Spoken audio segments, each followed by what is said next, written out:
علی بھائی اگلا سوال ہے، صحیح بخاری اور صحیح مسلم دونوں میں ایک حدیث ہے جس کا مفہوم کچھ اس طرح سے ہے کہ مدینہ شریف میں نہ تو دجال داخل ہو سکے گا اور نہ ہی کوئی وبائی مرض اور طاعون داخل ہو سکے گا، اللہ تعالیٰ فرشتوں کے ذریعے اس کی حفاظت فرمائے گا، جبکہ دوسری طرف سعودی حکومت نے کرونا کے ڈر سے حرمین شریفین کا لاک ڈاؤن کر رکھا ہے، کیا ان سعودی علماء کو نبی صلی اللہ علیہ وآلہ وسلم کی مبارک زبان پر یقین نہیں ہے؟ دیکھیں یہ کرونا نے تو بڑی مصیبت کھڑی کر دی ہے. علماء ایک دوسرے کے خلاف کلپ ریکارڈ کروا رہے ہیں، علماء جو ہیں وہ ایسی یعنی کہانیاں بیان کر رہے ہیں اور ایک دوسرے کے خلاف کوئی بھی پراپوگنڈا جانے کا موقع نہیں جانے دے رہے. اسی میں سے ایک یہ بھی موقع ہے سعودی حکومت کے اوپر چڑھنے کا. سعودی حکومت کے کئی ایک کام ہیں جن کو میں بالکل غلط سمجھتا ہوں، خلاف شرع سمجھتا ہوں، اور میں کہتا ہوں کہ اسلام کے خلاف سازش ہیں وہ. اس کے باوجود جو چیز جتنی حق ہے اس کو اتنا بیان کرنا چاہیے. یہ جو آپ نے حدیث بیان کی بخاری مسلم دونوں میں موجود ہے کہ جو دجال ہے وہ مکے اور مدینے دونوں میں داخل نہیں ہوگا، اور بخاری مسلم میں مدینہ شریف کے لیے اسپیسیفکلی ہے کہ وہاں پہ طاعون کا مرض بھی نہیں آئے گا. لیکن اس کا تعلق قرب قیامت کے ساتھ ہے، یہ جنرل نہیں ہے کہ مکہ مدینے میں کوئی فتنہ ہی نہیں داخل ہو سکتا، کوئی وبائی مرض نہیں داخل ہو سکتا. ایسا نہیں ہے، کیونکہ اگر یہ چیز مان لی جائے تو کئی اور احادیث کا انکار لازم آئے گا. بخاری مسلم دونوں میں حدیث ہے، نبی علیہ السلام نے اپنی وفات سے کچھ عرصہ پہلے ممبر پہ چڑھ کے خطبہ دیا اور کہا اے انصار مدینہ، میں اپنے بعد تم پر فتنے اس طرح ٹوٹتے ہوئے دیکھ رہا ہوں جیسے آسمان سے بارش کے قطرے گرتے ہیں. تو آپ کو دکھا دیا گیا تھا کہ آپ کے بعد آل امیہ کیا کام ڈالے گی ان کے ساتھ. واقعہ ہررا نہیں ہوا جس میں ہزاروں صحابہ اور تابعین قتل کروائے ہیں یزید نے، صرف اس بات پہ کہ حضرت حسین ابن علی کی شہادت کے بعد اہل مدینہ نے یزید کی بیعت توڑ دی تھی کہ اب ہم اس کی بیعت کیوں آگے لے کے چلیں. تو مدینے پہ اس نے چڑھائی کی. اور یہ سر سٹوری شریف نہیں ہے، مسلم شریف میں ہے. بخاری شریف کے اندر کتنی احادیث ہیں، میں نے کربلا والے ریسرچ پیپر پہ ان کے نمبرز دیے ہیں. حتیٰ کہ بخاری شریف میں حدیث موجود ہے کہ جب یہ مدینے میں ظلم عام ہوا نا یزید کا، واقعہ ہررا ہوا، تو اس موقع کے اوپر انس ابن مالک کو زید ابن ارقم نے ایک خط لکھا تسلی کے طور پہ. تو انس ابن مالک رضی اللہ تعالیٰ عنہ نے وہ جب خط پڑھا تو انہوں نے پھر بتایا یہ زید ابن ارقم وہی ہیں جن کے بارے میں قرآن حکیم میں آیات بھی نازل ہوئی تھی جب عبداللہ ابن ابی نے نبی علیہ السلام کے لیے گستاخانہ الفاظ استعمال کیے تھے. تو اس میں موجود ہے کہ اے انس، کیا آپ کو نہیں پتا تھا کہ نبی علیہ السلام نے فرمایا تھا کہ اے انصار میرے بعد تم پہ اور لوگوں کو ترجیح دی جائے گی، تم صبر کرنا یہاں تک کہ حوض کوثر پہ آ کے مجھے ملنا.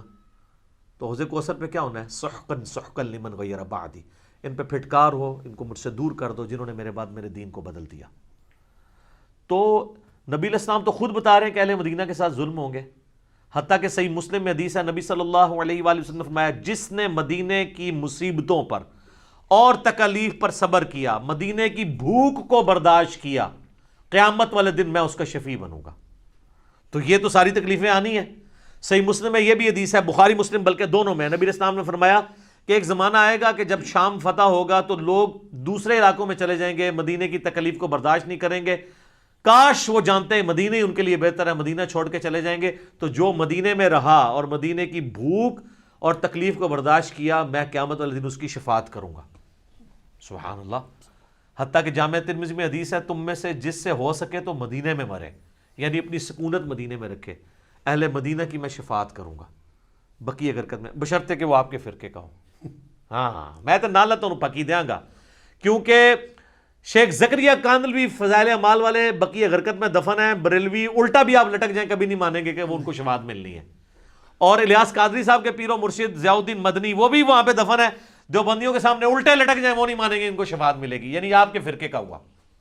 سب کہانیاں اپنے اپنے بابوں کو بچانے کے لیے. اچھا ایک اور بات میں میرے بھائیوں ایڈ کر دوں اس حوالے سے کہ یہ جو مدینے میں طاعون والا مسئلہ ہے، تو مکے کے بارے میں بھی یہ حدیث ہے کہ وہاں پہ دجال داخل نہیں ہوگا. تو اس کا یہ مطلب نہیں ہے کہ باقی فتنے نہیں داخل ہوں گے. بخاری مسلم دونوں میں حدیث ہے کہ قرب قیامت میں ایک پتلی ٹانگوں والا حبشی کعبے کی اینٹ سے اینٹ بجا دے گا.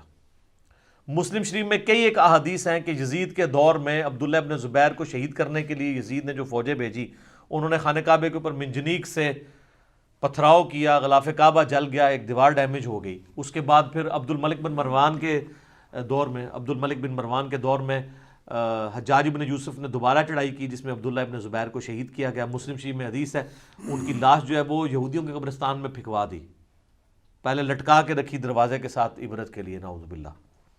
وہ میرا یوٹیوب پہ کلپ بھی آپ دیکھیں، حجاج ابن یوسف آل امیہ کا پالتو دہشت گرد. تو 2 دفعہ تو کعبے کے ساتھ یہ سب کچھ ہو چکا ہے صحابہ کی زندگیوں میں نبی الاسلام کی وفات کے بعد. تو اگر ان حدیث کا یہ مطلب لیا جائے کہ وہاں پہ اب دجال نہیں داخل ہوگا تو وہاں پہ اور کوئی برا کام نہیں ہوگا، تو یہ کوئی نہیں ہے. وہ قرب قیامت کے لیے ہے، قرب قیامت کے بارے میں ہی ہے. بخاری مسلم میں حدیث ہے، نبی علیہ السلام نے فرمایا کہ قرب قیامت میں دین مکے اور مدینے میں سمٹ آئے گا. ٹھیک ہے، جیسے کہ سانپ اپنے بل میں واپس آ جاتا ہے اپنی حفاظت کے لیے. تو مکے مدینے تک آئے گا، لیکن بیچ میں تو برے کام ہوں گے. ابھی میں وہ باتیں نہیں کرنا چاہتا. جو لوگ پاکستانی مدینہ شریف میں رہتے ہیں، مکہ شریف میں، ان سے ذرا پوچھیں کہ حرمین کی مساجد کو تو چھوڑیں، مکے اور مدینہ سٹی کے اندر ہوٹلوں میں کون کون سے بدکاری کے کام ہو رہے ہیں. تو اب آپ یہ کہیں گے کہ وہاں پہ بدکاری بھی داخل نہیں ہوگی. جڑے تھے پیڑے وہ کعبے بھی پیڑے. خانہ کعبے میں طواف کعبہ کے دوران جیبیں لوگوں کی کٹی ہیں، کئی لوگوں کے پیٹ کٹ گئے ہیں، وہ کاٹتے کاٹتے انتڑیاں باہر نکل آئی ہیں، ویڈیوز ریکارڈڈ موجود ہیں. وہاں جا کے یہ تو نہیں کسی کا سوئچ آن ہو جانا اس نے نیکی کے کام کرنے. بھیک مانگنے والے تو کئی دفعہ طواف کعبہ میں مجھے نظر آئے ہیں بیٹھے ہوئے، جو اور زیادہ تر پاکستانی.